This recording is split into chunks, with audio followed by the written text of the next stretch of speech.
ಎಲ್ರಿಗೂ ನಮಸ್ಕಾರ. ಗುರು ರಾಘವೇಂದ್ರ ಸ್ವಾಮಿಗಳ ನೆಲೆವೀಡಾದಂತಹ ಮಂತ್ರಾಲಯಕ್ಕೆ ಕಳೆದ ವಾರ ಹೋದಾಗ ನಮ್ಮ ಅನುಭವಗಳನ್ನು ನಿಮ್ಮೊಂದಿಗೆ ಹಂಚಿಕೊಳ್ಬೇಕು ಅಂತ ಆಸೆಪಟ್ಟೆ. ಮೊದಲಿಗೆ ಗುರು ರಾಘವೇಂದ್ರರು ಎಲ್ಲರಿಗೂ ಒಳ್ಳೇದು ಮಾಡಲಿ. ಮಂತ್ರಾಲಯಕ್ಕೆ ಹೆಜ್ಜೆ ಇಟ್ಟ ಕೂಡಲೇ ಒಂದು ದೈವಿಕ ಭಾವನೆ ನೀವು ನೋಡ್ತಾ ಇದ್ದೀರಾ. ಬಸ್ ಇಳಿದ ಕೂಡಲೇ ದೊಡ್ಡ ಒಂದು ಮಂಟಪ ಆರಂಭವಾಗುವ ಮುನ್ನ ಸರ್ಕಲ್ನಲ್ಲಿ ರಾಘವೇಂದ್ರ ಸ್ವಾಮಿಗಳು 4 ದಿಕ್ಕಿನಲ್ಲಿ ಮುಖ ಮಾಡಿ ಕುಳಿತಿರುವ ಹಾಗೆ ಅವರೊಂದು ವಿಗ್ರಹಗಳನ್ನು ಇಟ್ಟಿದ್ದಾರೆ. ನಾರ್ತ್, ಈಸ್ಟ್, ವೆಸ್ಟ್, ಸೌತ್ 4 ಕಡೆಗೆ. ಅಲ್ಲಿಂದ ಮುಂದೆ ಹೋದ ಕೂಡಲೇ ದೊಡ್ಡ ದ್ವಾರ ಇದೆ. ಅದನ್ನು ಹಾದು ಮುಂದಕ್ಕೆ ಹೋದರೆ ರಾಘವೇಂದ್ರ ಸ್ವಾಮಿಗಳ ಮಠ ಏನಿದೆ, ಅವರ ಬೃಂದಾವನ ಏನಿದೆ, ಅದಕ್ಕೆ ನಾವು ರೀಚ್ ಆಗುವಂತಹ ಮತ್ತೊಂದು ಮಂಟಪವನ್ನು ನಾವು ಹೋಗ್ತೀವಿ. ನೋಡಿ, ಸೂರ್ಯ ಕೂಡ ಎಷ್ಟು ಸೊಗಸಾಗಿ ರಾಯರ ದರ್ಶನಕ್ಕೆ ಬಂದ ಹಾಗೆ ಕಾಣಿಸ್ತಾ ಇದೆ.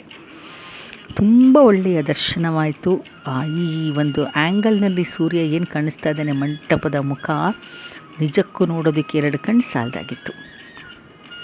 ಅಚ್ಚುಕಟ್ಟಾದ ಮಂಟಪ, ಹತ್ತಿರದಲ್ಲಿ ಕಲ್ಯಾಣಿ ಇದೆ. ಕಲ್ಯಾಣಿ ನಿಜಕ್ಕೂ ಎಷ್ಟು ಚೆನ್ನಾಗಿ ಮಾಡಿದ್ದಾರೆ ಅಂದರೆ, ಹಗಲಿನಲ್ಲಿ ಒಂಥರ, ರಾತ್ರಿ ದೀಪ ಹಾಕಿದ ಮೇಲೆ ತುಂಬ ಚೆನ್ನಾಗಿ ಅನ್ನಿಸ್ತಾ ಇತ್ತು.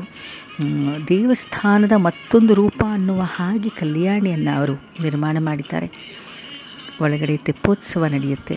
ರಾತ್ರಿ ದೀಪ ಹಾಕಿದಾಗ ಕಾರಂಜಿ ಕೂಡ ಇದೆ. ಇಡೀ ದೇವಸ್ಥಾನದ ಸುತ್ತಮುತ್ತ ಈ ಕಾಣಿಸ್ತಾ ಇದೆಯಲ್ಲ, ಆ ರೀತಿ ಬೇರೆ ಬೇರೆ ದೇವರುಗಳ ಒಂದು ಲೀಲಾ ವಿನೋದಗಳನ್ನು ಪ್ರಚಾರ ಮಾಡುವಂತಹ ಕೆತ್ತನೆಗಳನ್ನು ಅತ್ಯಂತ ಕಲಾತ್ಮಕವಾಗಿ ರೂಪಿಸಿದ್ದಾರೆ.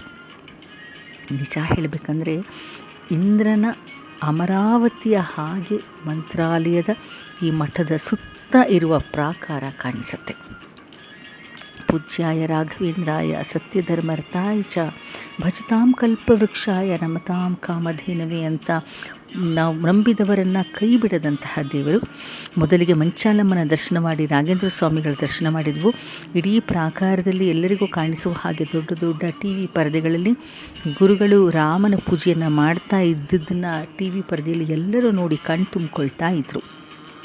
ತದನಂತರದಲ್ಲಿ ನಾವು ಗುರುಗಳು ರಾಮನ ಪೂಜೆ ಮಾಡುವುದನ್ನು ಕೂಡ ನೋಡಿದ್ವಿ. ಆ ಪ್ರಾಕಾರದಲ್ಲಿ ಎಷ್ಟು ಜನ ಅಂದರೆ ಜನಜಂಗುಳಿ, ಅಪ್ಪ ನಿಜ ನಂಬಿದ ಭಕ್ತರನ್ನು ಕೈ ಬಿಡೋದಿಲ್ಲ ಅನ್ನುವ ನಂಬಿಕೆಯಲ್ಲೇ ನಡೆಯುವಂಥದ್ದು. ನೀವು ನೋಡ್ತಾ ಇದ್ದೀರಲ್ಲ, ಹೆಜ್ಜೆ ನಮಸ್ಕಾರ, ಉರುಳು ಸೇವೆ, ಎಂತೆಂಥ ಸೇವೆಗಳನ್ನು ಆ ರಣ ಬಿಸಿಲಿನಲ್ಲಿ ಜನ ಮಾಡ್ತಾಯಿದ್ರು. ಅಂದರೆ ಬಿಸಿಲನ್ನು ಲೆಕ್ಕಿಸದೆ ಮೈಯಿಂದ ಬೆವರು ತೊಟ್ಟಿಕ್ತಿತ್ತು. ಅಂಥದ್ರಲ್ಲಿ ದೇವರ ಮೇಲಿನ, ರಾಯರ ಮೇಲಿನ ಭಕ್ತಿ ಒಂದೇ ಮುಖ್ಯ ಅಂತ ಅವರು ಸೇವೆಯನ್ನು ಸಲ್ಲಿಸ್ತಾ ಇದ್ರು.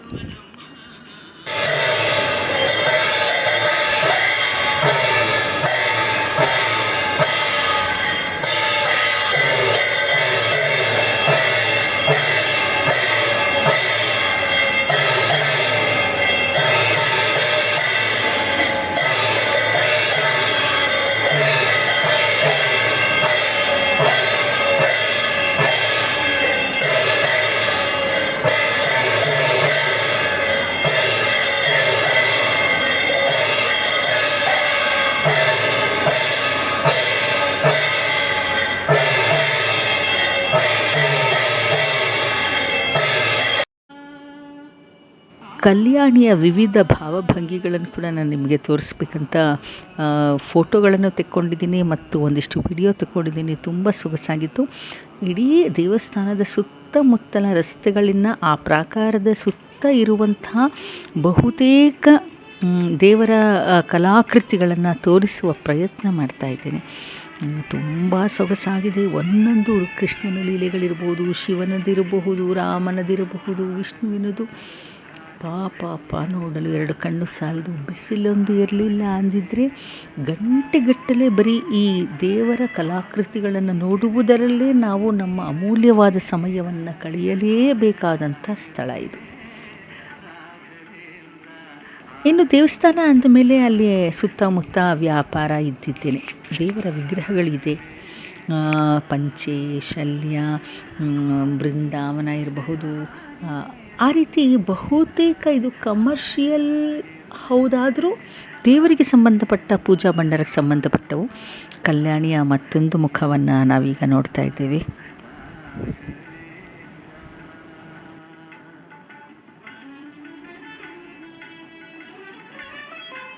ಮೇ ತಿಂಗಳ ಮೊದಲನೆಯ ದಿನದ ಬಿಸಿಲಿನ ತಾಪಮಾನ ಎಷ್ಟಿತ್ತು ಅಂದರೆ ಬರೀ ಕಾಲಲ್ಲಿ ನಡೆದರೆ ಕಾಲು ಸುಟ್ಟು ಹೋಗುವಷ್ಟು. ನಿಜ, ಕೆಂಡದ ಮೇಲೆ ಹೇಗೆ ಹಾಯ್ತಾರೋ ಅಂತ ಅನ್ನಿಸ್ಬೇಕು. ಬಟ್ ದೇವಸ್ಥಾನದ ಆಡಳಿತ ಮಂಡಳಿಯ ವತಿಯಿಂದ ಬಂದ ಭಕ್ತರಿಗೆ ಅಷ್ಟು ತೊಂದರೆ ಆಗಬಾರ್ದಂತ ಇಡೀ ದೇವಸ್ಥಾನದ ಪ್ರಾಕಾರದ ಸುತ್ತಮುತ್ತ ಹೊರಭಾಗ ಏನಿದೆ ಅಲ್ಲೆಲ್ಲ ಬಿದಿರಿನ ಚಪ್ಪರವನ್ನು ಹಾಕಿದ್ದಾರೆ. ಆ ಬಿದಿರಿನ ಚಪ್ಪರದ ಅಡಿಯಲ್ಲಿ ಎಷ್ಟೊಂದು ಜನ ನೆರಳನ್ನು ಪಡ್ಕೊಂಡ್ರು ಅಂದರೆ ನಿಜಕ್ಕೂ ಅದಿಲ್ಲ ಅಂದರೆ ಬಹಳ ಕಷ್ಟ ಆಗ್ತಾಯಿತ್ತು. ಇದರೊಟ್ಟಿಗೆ ಈ ದೇವರ ಪ್ರತಿಕೃತಿಗಳನ್ನು ನೋಡ್ತಾ ನೋಡ್ತಾ ನೋಡ್ತಾ ನಮಗೆ ಸಮಯ ಹೋಗಿದ್ದು ಕೂಡ ಗೊತ್ತೇ ಆಗೋದಿಲ್ಲ.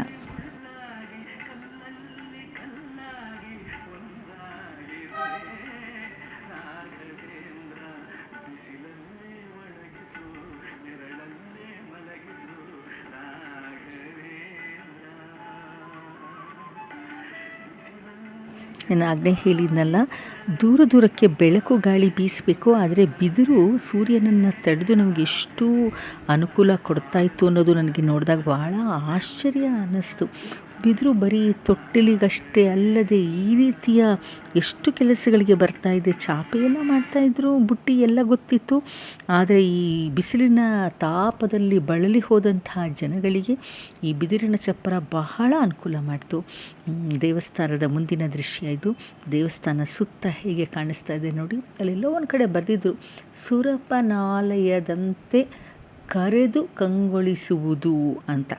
ಸುರಪನ ಆಲಯ ಅಂದರೆ ಇಂದ್ರಾದಿ ದೇವತೆ ಇದನ್ನಲ್ಲ, ಇಂದ್ರ. ಸುರಪ ಅಂದರೆ ಸುರರಿಗೆ ಒಡೆಯನಾದಂಥವನು ಇಂದ್ರ. ಅವನ ಆಲಯ ಅಂದರೆ ಅಮರಾವತಿ. ಅಮರಾವತಿಯಂತೆ ಕಂಗೊಳಿಸುವಂತೆ ಇದೆ ಈ ಮಂತ್ರಾಲಯ.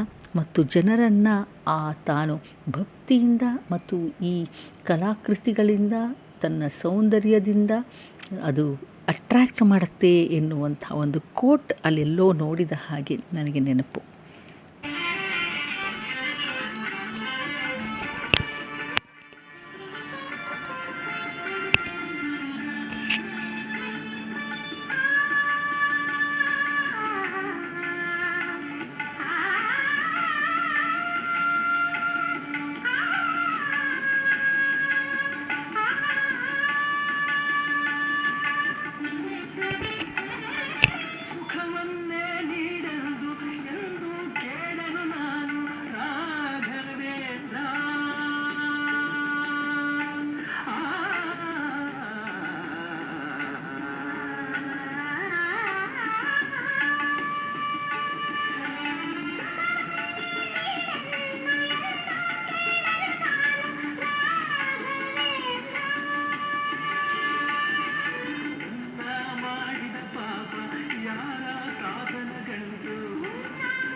ತುಂಗಿಯ ದಡದಲ್ಲಿಯೇ ನಮ್ಮ ಗುರುರಾಯರು ನೆಲೆಸಿರುವಂಥದ್ದು. ಆದರೆ ಮಳೆಗಾಲದಲ್ಲಿ ತುಂಬ ಚೆನ್ನಾಗಿ ಮೈದುಂಬಿ ತುಂಗಿ ಹರಿತಾಳೆ. ಆದರೆ ಇವಾಗ ತುಂಬ ಬಣ ಅನಿಸ್ತಿತ್ತು. ಭಗವಂತನ ಪ್ರಸಾದ ಅಂತ ಹೇಳಿ ಊಟ ಕೊಡ್ತಾರಲ್ಲ, ಅನ್ನಪೂರ್ಣ ಅನ್ನುವಂಥ ಸಭಾಂಗಣದಲ್ಲಿ ಎಂಥ ರುಚಿಕಟ್ಟಾದ ಊಟ ಅಂದರೆ ನಿಜಕ್ಕೂ ದೇವರ ಪ್ರಸಾದ ಅನ್ನುವುದು ಇಷ್ಟು ಚೆನ್ನಾಗಿದೆ ಅಂತ ಅನ್ನಿಸುವಷ್ಟು ಸುಗ್ರಾಸವಾದ ಭೋಜನವನ್ನು ಹಾಕಿದರು. ಭೋಜನ ಸವಿಯೋದಕ್ಕೋ ಏನೋ ಹನುಮಂತರಾಯ ಕೂಡ ಬಂದ್ಬಿಟ್ಟಿದ್ದ.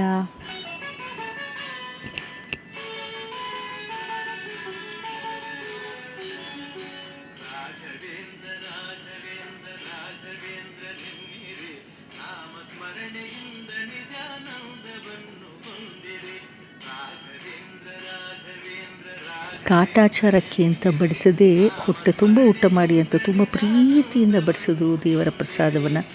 ಅಲ್ಲಿದ್ದವರೆಲ್ಲ ಎಷ್ಟು ಶೆಕೆ, ಅಷ್ಟು ಬಿಸಿಯ ಊಟ ಆದ್ರೂ ತೃಪ್ತಿ ಇತ್ತಲ್ಲ ಅವರ ಮುಖದಲ್ಲಿ ನೋಡಿ, ಬಹಳ ಬಹಳ ಖುಷಿಯಾಯಿತು. ರಾಯರ ಅನುಗ್ರಹ ಬಹಳಷ್ಟು ಜನರಿಗೆ ದೊರಕಿತು. ರಾಯರ ಪ್ರತಿಕೃತಿಯನ್ನು ಮಾಡುವಂತಹ ಒಂದು ಅಂಗಡಿಗೆ ಹೋಗಿ ನಾವು ಅವರನ್ನು ಮಾತಾಡಿಸಿದ್ವಿ. ಹೇಗೆ ಮಾಡ್ತೀರಾ? ಫೈಬರ್ ಮೌಲ್ಡ್ಸ್ ಇದೆಯಾ? ಮೌಲ್ಡ್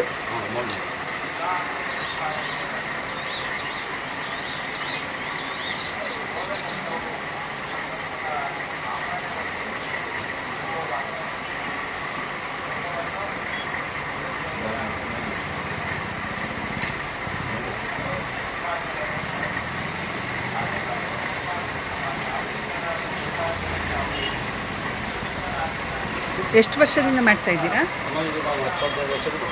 10-15 ವರ್ಷದಿಂದ. ನೀವು ಎಲ್ಲಿಯವರು? ಮಂತ್ರಾಲಯ ಲೋಕಲ್.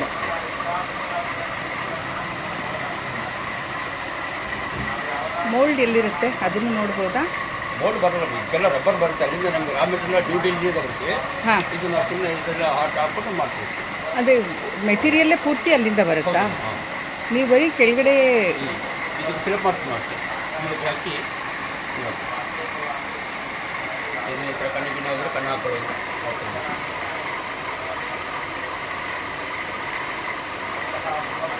ಈ ಕಡೆ ತೋರಿಸಿ.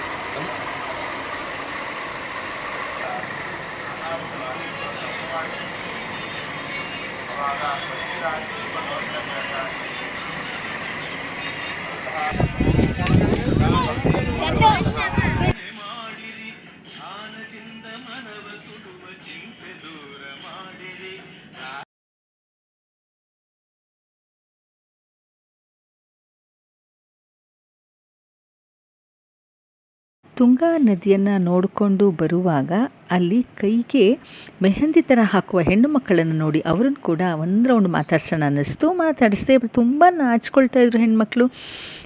ಬನ್ನಿ ಮಾತಾಡಿ ಅಂದರೆ ಮುಖ ಮುಚ್ಕೊಳ್ತಾ ಇದ್ರು. ಸ್ಟಿಲ್ ಅವರು ಈ ಬಿಸಿಲಿನಲ್ಲಿ ಕೂತು ಸಂಸಾರ ನಡೆಸೋದಕ್ಕೆ, ಆ ಸಂಸಾರದ ನೊಗಕ್ಕೆ ಹೆಗಲನ್ನು ಕೊಡ್ತಾ ಇದ್ದಾರಲ್ಲ, ಭಾಳ ಖುಷಿ ಅನ್ನಿಸ್ತು. ಅವ್ರ ವ್ಯಾಪಾರ ಹೇಗಿದೆ ಅಂತ ಕೇಳಲಿಕ್ಕಾಗಿ ಮಾತಾಡಿಸಿದ್ದು. ಎಷ್ಟು ವರ್ಷದಿಂದ ಮಾಡ್ತಾ ಇದ್ದೀರಾ ಇದೆಲ್ಲ? 15 ವರ್ಷ. ನಡೆಯುತ್ತಾ ವ್ಯಾಪಾರ ಚೆನ್ನಾಗಿ? ಮತ್ತು ಇಷ್ಟು ಕಡಿಮೆಗೆ ಹಾಕ್ತೀರಾ?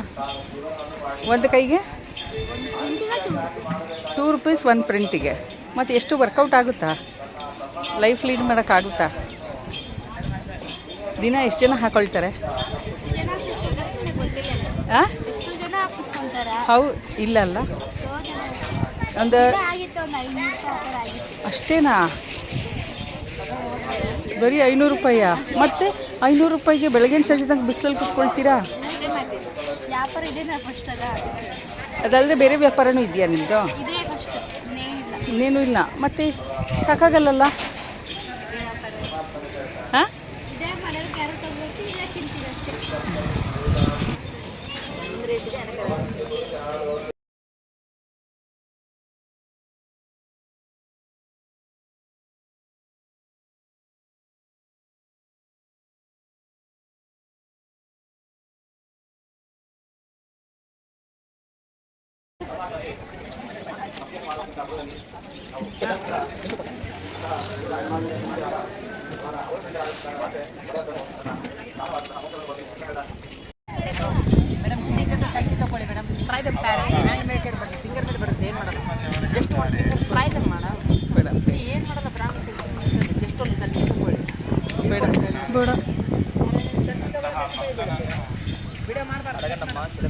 ಗುರು ರಾಘವೇಂದ್ರರು ಸಕಲರಿಗೂ ಸನ್ಮಂಗಳವನ್ನು ಉಂಟು ಮಾಡಲಿ ಅನ್ನುವುದು ನನ್ನ ಹಾರೈಕೆ.